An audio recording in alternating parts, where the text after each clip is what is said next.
The idea for Airbnb started when a few roommates decided to rent out an air mattress for people who were attending a very popular conference.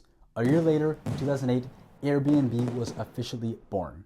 Since then, they've welcomed over 2 billion guests and are a competitor to the entire hotel industry. A lot of the information here is from their annual report or Q1 filing. But personally, instead of reading a 100+ page document, I'd rather watch this video. Maybe I'm biased. Airbnb connects the people who want to make a little extra money from their house and the people who want a place to stay that is not a hotel. For example, if you're traveling as a big group and you want to cook to save on food costs, Airbnb is probably your best bet. They get a cut out of both sides of the transaction and usually ends up at around 15%. Their job then becomes to have good hosts, good customers, and make sure the entire experience goes smoothly, resolving disputes along the way. As of the end of 2024, they are in 220 countries and over 100,000 cities and towns. With a total gross booking value of 82 billion, they are quite relative to Expedia, the company who owns Vrbo and the travel booking site, at 111 billion. They first became profitable in 2022 and are now launching new features like services and experiences, which came out in the summer of 2025. But what if you could Airbnb more than a place to stay?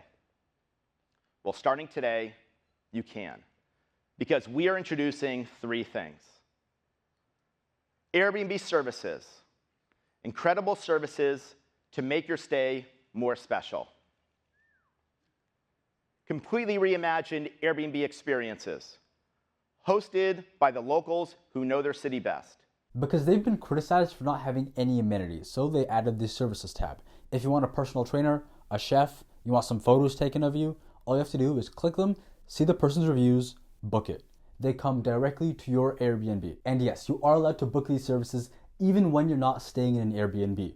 So if you're at home, your own personal house, and you want a massage, go for it. They also have experiences. It's mostly with groups, but all you have to do is find something you're interested in, see how many spots are left, book it, show up, and you can do some pretty cool stuff, like either learn how to make bread or go a guided tour around the city, guided by the actual locals who know the area. I do have some opinions on them, and we're going to start with the positive ones first. First, they are vetted for quality by Airbnb, so you know they're going to be at least decent. You can also get some pretty unique experiences like learning how to make ramen by a master of his craft. It's also a fair bit easier to find what you want to do compared to Google, because all you have to do is go on the app, go enter the city you're going to or you're in, and you'll have a bunch of things you can pick from. And since there are reviews, you also know whether or not they're good, bad, medium, whole gamut. Okay, now before we get into the negatives, do note that they are 100% optional.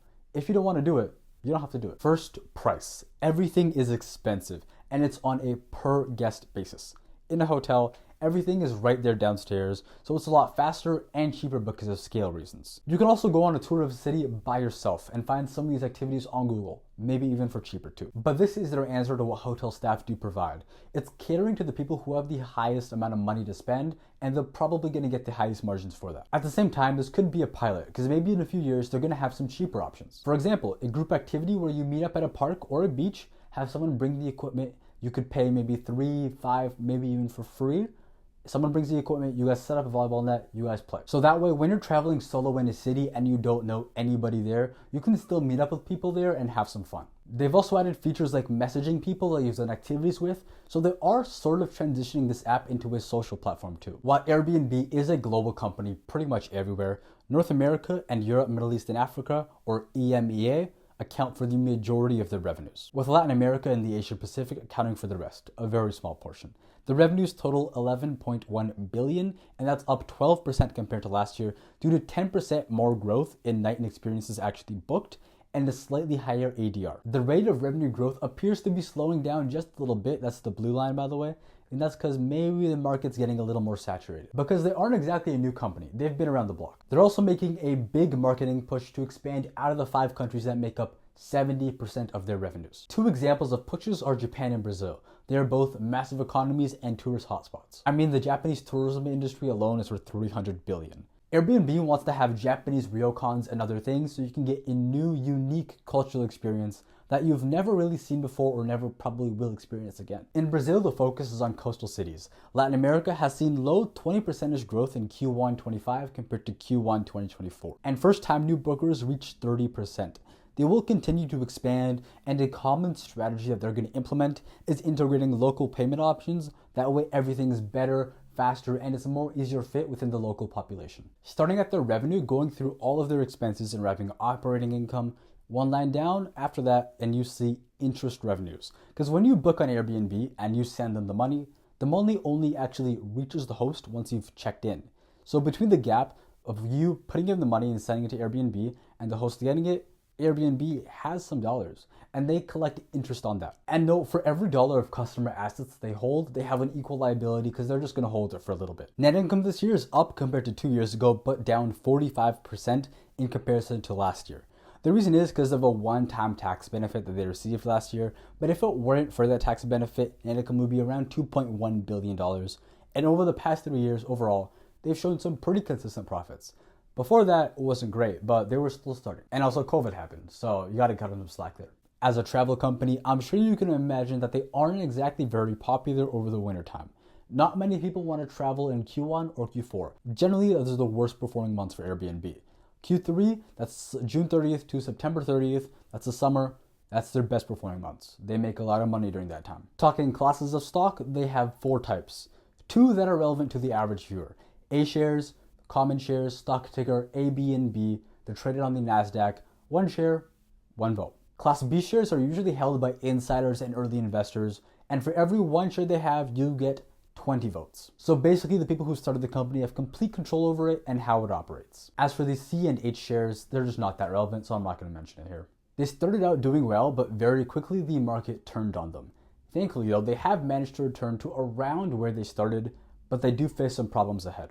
First, regulation. Many governments now have rules about short-term rentals. Some are super strict, like New York City, with caps of 2, banning it if it's under 30 days, and the host has to actually live with the person. So you can't rent out the whole apartment or whole house. So it's essentially a ban based on the sheer amount of rules that you have to follow. They also have similar rules in Barcelona and many other places. Me personally, I understand the city's perspective. In areas where they are already suffering from an affordability crisis, it's not exactly helpful to have everybody be able to rent out their apartment to tourists who can simply just pay more since they're only going to stay for a few days or a few weeks. But in cities where that's not really an issue, they might just impose a couple of taxes, but they're not just going to outright ban it, because they do also want to have some tourism revenue too. Nobody's complaining about a cabin being put on Airbnb in the middle of absolutely nowhere. And funny enough, they also do have hotels on Airbnb, so they can make a little bit of money from that too. And speaking of hotels, that's also their main competition. They offer a level of safety and consistency that an Airbnb just simply cannot match. And there's also no dreaded cleaning fee, unless you happen to destroy the hotel, in which case, you deserve that at that point. But funny enough, most of the big hotels use a similar business model to Airbnb. It's called asset light. If we're looking at the financial statements of, let's say, Marriott, they only own or lease 50 out of their 9,361 hotels. The rest are mostly franchised because from their perspective, if they wanted to open up a new hotel, that would take years and a lot of capital to do. So they've decided to work with some partners. They put up the money and actually build the hotel. Marriott gives them the brand. Then once it's operational and everything's set, they start making money and paying Marriott fees. It's a win-win for everybody. Moving on, strength-wise, Airbnb benefits from network effects. Hosts have access to more guests, and guests have access to more choices. Not just in price and location, but home type too. Want a castle? They have that. Apartment? Yep. Mansion? Yes, sir. They have everything you might need. I mean, compare that to a standard hotel room. You can also cram people in a much smaller space. 6 people in a 2-bedroom, that means 2 on each bed and 2 on the floor. Easy. Done. Another positive is that they don't own the asset, so if the demand slumps all of a sudden, they aren't on the hook for the mortgage payments. Weaknesses wise, you have no control over the direction of the company. Some people like the founders to have a little more control, but otherwise others don't. Either way, it is something that was worth mentioning.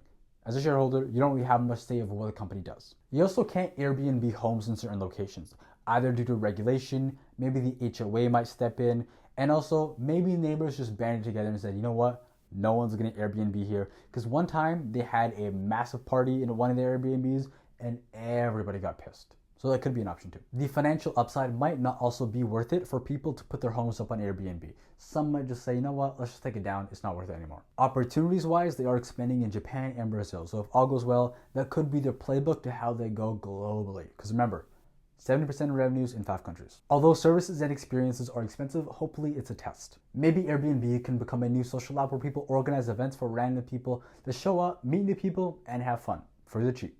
Since they've said that they intend on launching around 1 to 2 new businesses every year, some new ideas are car rentals, having plane tickets, maybe a rewards card, and many more like the other travel industry companies. Talking threats, more regulation may emerge in places that are already suffering from a housing crisis, which at this point is everywhere. Incidents that make you question their safety, like for example parties, cameras, or maybe hosts just coming into the apartment, can make both participants just not want to participate with Airbnb anymore. And remember, this is not financial advice. That's Airbnb, the company that allows you to take 10 people on a trip with you to a 2-bedroom cabin in the middle of nowhere for less than a Big Mac combo each night. The question is, who's sleeping on the floor? Like, sub, let me know what you guys think of the video, what you guys want to see next, what you think I can improve on, and anyway, goodbye people.